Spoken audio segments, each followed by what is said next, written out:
অনেকদিন পর যাইতাছি মামার বাড়িতে। আরে মামা তো ভাই দিয়া নই। এই আলামিন, এই মুনাইম, কি অবস্থা? কেমন আরে আছো? কি অবস্থা? বসো বসো বসো। হ্যাঁ বসলাম। আরে ভাই কি অবস্থা? কাকা আরেকটা চা দিয়ে না আমারে তো। কাকা এনে চা দিয়েন। তুমি এখন কি করতেছো? আলামিন, আমি তো এখন কিছু করি না, বেকারই আছি বাড়িতে। মামার শরীরটা ভালো নি? আচ্ছা আলহামদুলিল্লাহ ভালো। মামা নিজে মারা গেছে আজকে অনেক দিন হয়েছে না?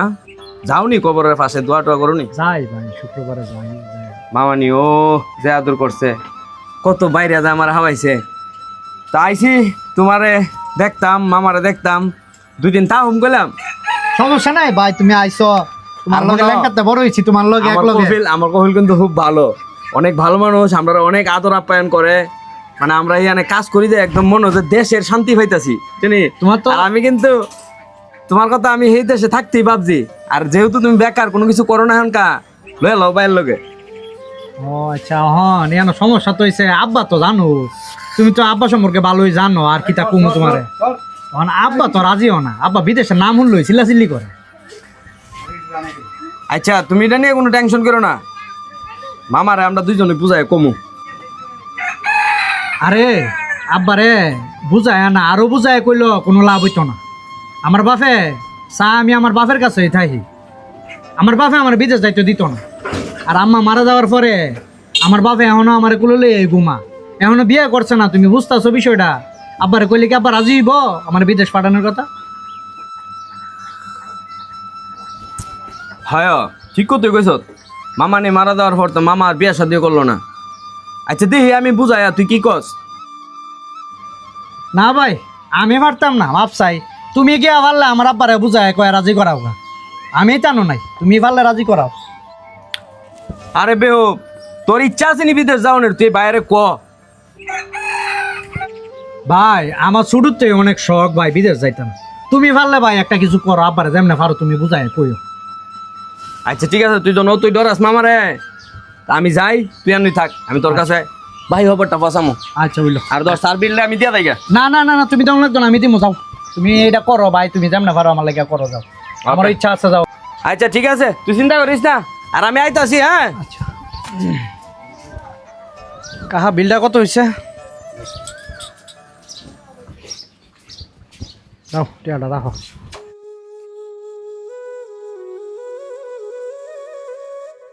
আসসালামু আলাইকুম মামা।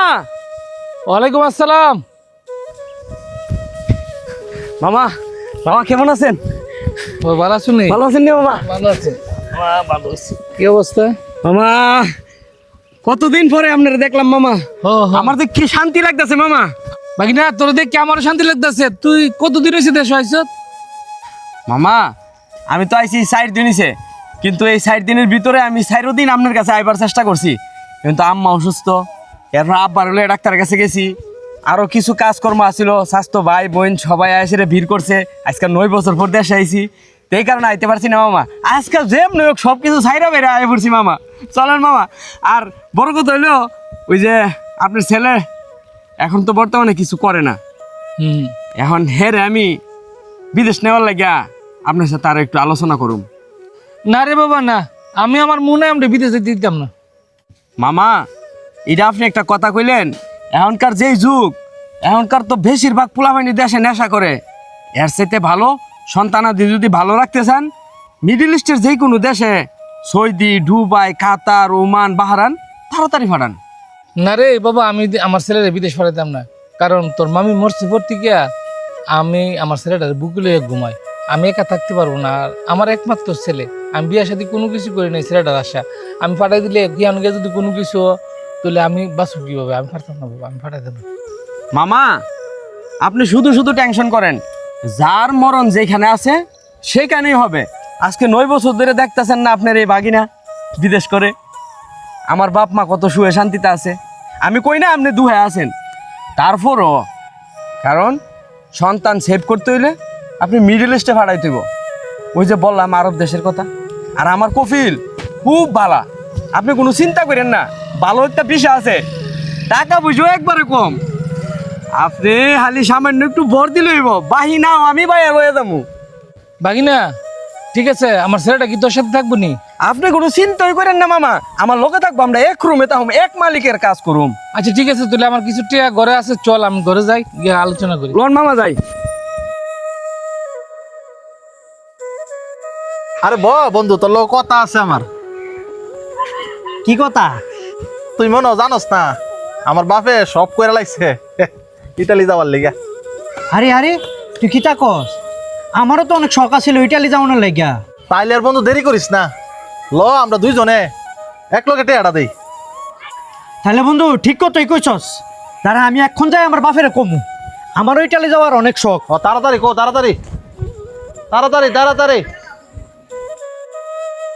আব্বা হ্যাঁ। আমি যাইলে ইটালি যামু। আচ্ছা যা যা, আমি দেখতেছি।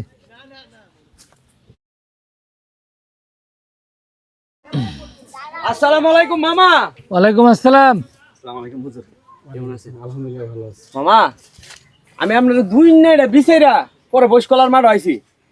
এই ধরেন, এটা হইলো ফাস্টফুড টিকেট ভিসা।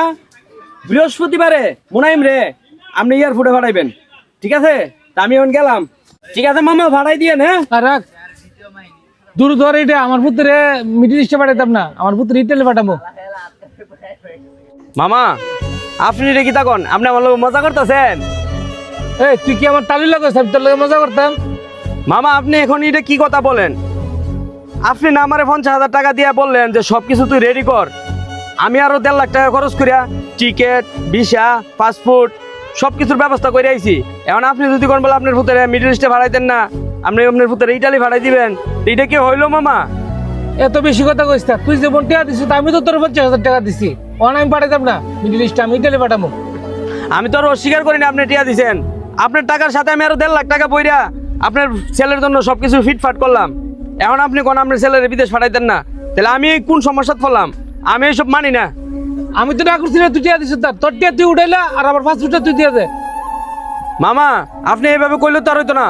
হুজুর আপনি কি কন, উনি 50,000 টাকা দিছে, আমার আপন মামা, মামা তো বাইরে বিদেশ নেমু কয়া। এখন আমি আরো 1.5 লাখ টাকা পড়ছি বইরে, এখন ভিসা টিকিট সবকিছু নিয়ে আইছি, বৃহস্পতিবারে ফ্লাইট। এখন কোথায় ছেলেরা জানি ইটালি ফাটাইবো, আমি এইসব মানি না। আমি আইনের আশ্রয় নেবো, ধরো আপনি নেবো, মামলা দেবো। এখন হুজুর আছে, হুজুরের সাক্ষী। উপকার করতে গিয়ে আরো বিপদে পড়ে গেলাম। আমাদের এই ভিডিওটি কেমন হয়েছে কমেন্টের মাধ্যমে জানাবেন। ভিডিওটি ভালো লাগলে বেশি বেশি শেয়ার করে দিবেন।